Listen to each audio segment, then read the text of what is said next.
Welcome back to my home library and what I hope will be a shorter video. I am standing up so that I won't want to talk as long. I'm very tired. It's the end of the day, but I thought today we would talk about the 28 books I DNF'd last year, and I decided this year, one year, I think it was last year, I did why I DNF'd each book in like more like a tier ranking sort of format and did it on the Tier Maker list website. But this year I thought I would just try to figure out like what lesson I learned from each book that I DNF'd. We'll see if I can figure it out. So rapid fire, here we go. First I DNF'd The Wolf by Leo Carew. Oh, but the first like 4 or 5 or 6 of these are in January, so it's been a long time since I read them. I talked about some of these in a video already, so I probably said more about it back then. What I learned from this is just because one of my favorite booktubers, Leanna from Leanna's Library, liked the book, that doesn't mean necessarily that I will. The next one is The Lies of Locke Lamora by Scott Lynch. What I learned about DNFing this book, what I learned from that whole experience is also that my booktuber's favorite books are not necessarily going to be my favorite books, because this is Murphy Napier's. This is one of her favorite books, and it sounded like morally great characters right up my alley. Wasn't for me. Next was Babel by R.F. Kuang. And oh, I forgot to say, The Lies of Locke Lamora is one that I will possibly try again. And so is Babel. There are only like 4 of these that I would try again, but Babel is one of them. And what I learned from this is that I have to be in the mood for a long book, and I have to be in the right headspace to read a long book. And if I'm not, then it's just too slow moving, and I feel like I'm not getting anywhere. Okay, then I DNF'd The City We Became by N.K. Jemisin. And what I learned from this one is there could be a lot of hype around a book. Also booktubers loving it. And it's okay to realize it's not for you. Like, I did give it a really good shot. I gave it 55%, and like Babel, I gave 4%. I gave this one 55% and realized it just wasn't for me. Next is Belladonna by Adeline Grace. What I learned is that young adult fantasy is not good. And I thought this book was going to be, it was pitched to me as being like the TV show Lucifer, which I really enjoyed. And I've learned not to believe people when they pitch it as similar TV shows. Next, I DNF'd Hotel Magnifique by Emily J. Taylor. That's also young adult fantasy, and I started reading this because it was one of the choices for Readapalooza, which was like our big event at school. It was actually one of the schools, the other schools at the high school in my district. It was their choice, and I learned that the librarian there has very different tastes than me, and that I should not necessarily read the same books that she does. Then I DNF'd All Systems Red by Martha Wells, and what I've realized from that and several other books I DNF'd this year is that short sci-fi is really not for me at all. Next is Nice Dragons Finished Last by Rachel Aaron, which is young adult fantasy. And what I realized from reading this book is that I need to know beforehand if it's young adult, because I thought this one was adult and it was not, and it was very evident, and that's another reason I didn't like it. Apparently young adult fantasy is just not for me. Next is Children of Time by Adrian Tchaikovsky. This made me realize that sci-fi in general might not be for me. Like, it's the first time it finally kind of clicked, I think, that sci-fi wasn't for me. Like, I'd already DNF'd All Systems Red. And I think I was trying to find another favorite, kind of like Project Hail Mary, and I just could not find it. But I think what I've realized is that Project Hail Mary is just a one-off thing I like. It's like the only sci-fi book I actually like. And so Children of Time made me realize that, yeah, Project Hail Mary is like the only sci-fi I like. The Book Eaters by Sunyi Dean is an adult fantasy that I read 23% of. I think we're on to April now. These are books I think I DNF'd in April that I've not talked about anywhere else online. Like, I think I did the first 3 months of the month already. Anyway, of the year, I should say. So I realized from this book that books about books are not always good. Then I DNF'd The Raven Boys by Maggie Stiefvater, which is another young adult fantasy that I read 29% of, and it is one of the 4 books on this list that I will try again, only because so many people love it so much. And I think I realized from this book is that if I had read some of these as a younger person, I would have liked them more, and I think this is one of them. If I had read this when I was younger and I really liked that kind of fantasy, I think it would be for me. I think it's just because I've read so much fantasy, including like grimdark fantasy and stuff, that this just didn't cut it. Next is Shadow of the Gods by John Gwynne, which is an adult fantasy, and it's the final book on this list that I will try again. What I learned from this one, the definitive lesson, is that I will not be reading epic fantasy as audiobook. It was the audiobook format that killed it for me, because I just couldn't really follow what was going on. That's sort of the case with most fantasy novels for me, at least adult fantasy. Now, young adult fantasy, pretty easy to follow along, because I'm reading literally the Throne of Glass series right now, and it's totally fine to follow along with. But I learned from this one that I have to read it physically, or at least have the audio playing while I'm physically reading it. But if I don't have it in front of me and I'm not focused, if I'm multitasking, I'm just going to be too distracted. Next is A Deadly Education by Naomi Novik. topic, I learned from this one that just because it sounds like it's Harry Potter, but like darker and cooler, does not necessarily mean it's going to be any good. Next was Dance of Thieves by Mary E. Pearson, which is a young adult fantasy romance. And what I learned from this book is that I don't like fantasy romance. Next is Stalking Jack the Ripper by Carrie Maniscalco, young adult mystery. What I learned from this is that I Hunt Killers is unique. And I say that because I tried finding other books that were similar to I Hunt Killers after I loved it so much. And I could never find like the perfect fit for me after that. And so I thought that this one was going to be it. I know it's not anything really like I Hunt Killers necessarily. I mean, it is sort of a little bit, but I thought that it was going somewhere totally different than like where it did go. So, but that solidified for me how great I Hunt Killers is in kind of the thriller mystery genre of young adult literature. Next is Strictly No Heroics. I picked this book up so randomly and read 46% of it. It was sent to me in a book subscription box. And what I learned from this one is to trust Goodreads. Goodreads had it, I wish I had it in front of me right now, I don't, but it had very few reviews and very low average rating. And I was like, oh, but it sounds so cool. Well, clearly just not enough readers have read it to give it a chance. No, they were right. Next is All the Missing Girls by Megan Miranda. This is an adult mystery, and the only reason I tried to read this book is because I was told that it was backwards, like the whole story takes place backwards, and every scene is like from the end all the way up to like what happened in the beginning. And it's like the movie, it's late at night and I can't think of what it's called, but that one movie, that one time, you know, that was told backwards, you'll know what I'm talking about, right? Is it Ethan Hawke? I think Ethan Hawke. Oh my gosh, what's the name of that movie? It's gonna drive me nuts. I don't know. Somebody tell me in the comments down below. I'm gonna kick myself because I've seen the movie and I liked it. Anyway, I was told it was like that, and I really wanted to love this book, but I got, how far did I get? So 28%, and that was it. And then I read a synopsis kind of what happened, and apparently the gimmick of how it's told does not add to the story. Oh, so basically what I learned from this book is just because it's gimmicky, it has like a cool time travel or like, you know, not time travel, but just like a cool time aspect or like the way it's told does not mean it's going to be good. Next was The Serpent and the Wings of Night by Carissa Broadbent, which was a new adult fantasy romance. We already learned the lesson that I don't like young adult fantasy romance. This solidified that I don't like new adult fantasy romance. Oh, and also it solidified the fact that vampires seem to be trying to make a comeback in literature, but they're just not as good as they used to be. Then I tried The Counselors by Jessica Goodman.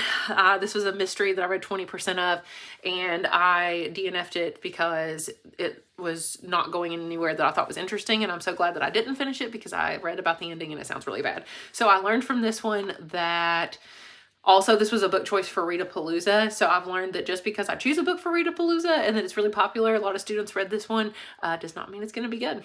Next, I tried Daughter of No Worlds, also by Carissa Broadbent, which is a young adult fantasy romance. I don't know. I learned that I guess I don't learn from my mistakes. I guess it's the definition, Einstein's definition of insanity, I guess, because I tried the same thing again. I was like, you know what? I'll give fantasy romance another chance. I think this was after I'd read... Yeah, I think this was after I read Fourth Wing, or right around the same time I read Fourth Wing. So because I liked Fourth Wing, I think I kept giving these other ones a chance. But what I've learned is pretty much it is not for me. Fantasy romance, unless it's done just right, apparently is not for me. Then I DNF'd The Sun and the Void, which was an adult fantasy novel, and I just picked it up randomly because I thought the synopsis sounded cool on like a video I watched or something about new releases. So I guess what I learned about this one is to maybe wait and see more of the reviews because it was a brand new book. I think since then the reviews have gone down. The average rating's gone down since I first looked at it. So maybe I've learned I should actually wait and not pick books up like the second they come out until they get some more reviews and I can decide like, oh, hey, look, the ratings have changed a little bit and like not as many people actually like this book. Like honestly, I never hear this book talked about anymore. Pretty much only when it was first coming out that I heard about it. Next is Darkwater Daughter by H.M. Long, which is an adult fantasy. And what I found out about this one is just because it sounds like piratey and cool does not mean it's going to be. Like just I'll keep picking things that sound like my favorite things. Like, ooh, it's a pirate. I love Pirates of the Caribbean. I love this. No, that was not the case. Apparently the ones that sound like things I love in the past are just really not that good. Next I DNF'd The Splinter in the Sky by, I can't pronounce the name, but there it is, I'm sure on the screen, which was an adult sci-fi that I DNF'd at 11%. So this honestly just solidified the fact that sci-fi is just not for me. I just kept giving it a whirl. I thought this one sounded a little bit better. Honestly, I don't really remember like anything about this book. I forgot it was even a book I DNF'd. Next is A House with Good Bones by T. Kingfisher. I feel like the lesson I learned from this, two lessons. One, it's okay to DNF books by authors you really like. Like, I've never DNF'd another one of her books. I've read like 5 of them now. And two, that I don't have to read every book by a favorite author. I wouldn't say she's necessarily a favorite author. It's just I pretty much like read all her books for some reason.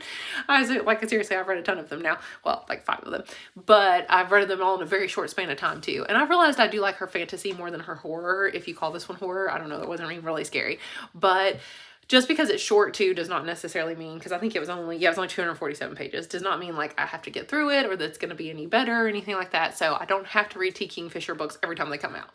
Then The Wishing Game by Meg Schaefer. Once again, it's a book kind of about books and about book lovers. Just because it's a book about book lovers does not mean I have to read it, especially because I saw the rest of the synopsis and knew it was stuff that I probably wouldn't really care about. I just wanted the book aspect to be good, and it wasn't. Then Assistant to the Villain by Hannah Nicole May, which is an adult fantasy romance that I read 18% of, and I wanted it to be more about her being an assistant to the villain, but of course it was more focused on the fantasy romance aspect, and I thought it just could have been so much funnier. Like, if it was supposed to be funny, it just really wasn't. So what I learned about this one, just don't read fantasy romance. What's wrong with me? I've tried it, young adult, new adult. I guess this was my foray into adult fantasy romance. That was also supposed to be humorous, and it still didn't work. Apparently, I'm just never going to learn my lesson with fantasy romance is all I know. Stop giving into the TikTok hype. That's what I've learned. Because, or not just TikTok, but like book talk in general. Every book talker I see and that talks about fantasy romance, you know, they have the same books they always talk about. And I'm like, I'll read that too because they love it. And then I never do. We're down to just 2 final books because after October, I did not DNF any books. In November and December, no DNFs, only because I was trying to get to 100 books and I wasn't going to get to 100 books if I DNF'd any books. So I kind of had to finish every single one I started. So next was The Inheritance of Orcadia Divina by Zoraida Cordova, which is a magical realism adult novel. And I predicted that I would DNF this book. I'm actually going to have a video later coming out about like the books I kind of predict I would DNF. And this was one of them. I did predict I would DNF just because I'm not a fan of magical realism, apparently. I love The Alchemist, which is like kind of magical realism, I would say. And other than that, I don't think I've ever read a magical realism book that I've enjoyed. So this one, it was just so bizarre. It was like too bizarre, and I couldn't connect to anything. You know, when the characters are just words on the page and the plot's just happening, and like, I just didn't connect with any of it. So what I learned about this book, listen to my intuition, I guess. Like, I knew I was probably going to DNF it. So, but I know what it was. It was on sale. It was $3 at Half Price Books, and that's why I bought it. I've now since already given it away again. I think I gave it back to Half Price Books, which is kind of funny. I sold it and thrown book back to them. Do they know that? If I took the sticker off? I don't know. Anyway, but you know, I gave it a good shot. I gave it 34%, and I've learned don't necessarily buy $3 books just because they're cheap. And also, don't read books I think I'm going to DNF. And the last book is called Starbringer. Now get this, if it wasn't enough for me trying young adult romance or young adult fantasy romance and then new adult fantasy romance and then adult fantasy romance, look what this last book I DNF'd. Sci-fi romance. New adult sci-fi. I was like, you know, if I can't get into fantasy romance, I'll try sci-fi romance, because if we've learned anything, we know how much I love sci-fi, obviously. No, I don't like sci-fi. I clearly don't like romance. Why in the world would I like a sci-fi romance? I think I just saw it at the library and it had the shiny little new sticker on it, and I was like, ooh, brand new, I could get this. Honestly, I thought it was going to be like a new Fourth Wing.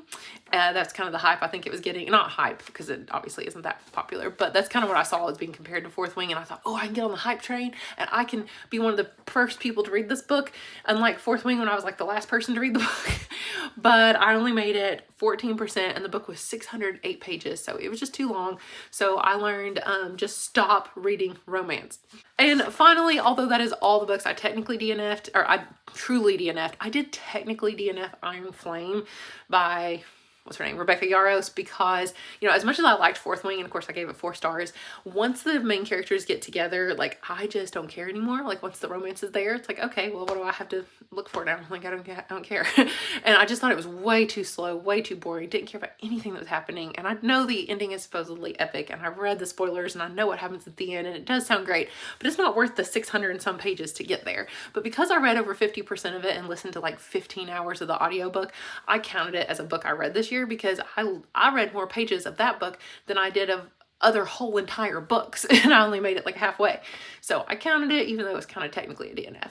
So the 4 books that I will try again out of this list were The Lies of Locke Lamora, Babel, The Raven Boys, and The Shadow of the Gods. One day, physically, I will try to read those books. Maybe this summer. Oh, that could be a video. Like trying the 4 books I DNF'd last year and seeing if I can get back into them. I'll do that this summer. Let me know if you care. I don't know. Maybe you don't care. I don't know if I care, but I'm going to try. All right, and that is it for my DNFs of 2023. I'm glad I did this because I did feel like I learned a lot, and I need to just take these lessons to heart. If we've learned anything, I got to stop reading fantasy romance. I just have to because, well, but I did like Fourth Wing, and I did like one other book that was called Rhapsodic that was fantasy romance. So I don't know. Anyway, let me know down below if you've read any of these books, if I should try any more besides just those 4 that I said I would try again. I'm open to trying more of them again, maybe, if you really, really suggest it. So thank you guys so much for watching, and I will talk to you again soon. Bye.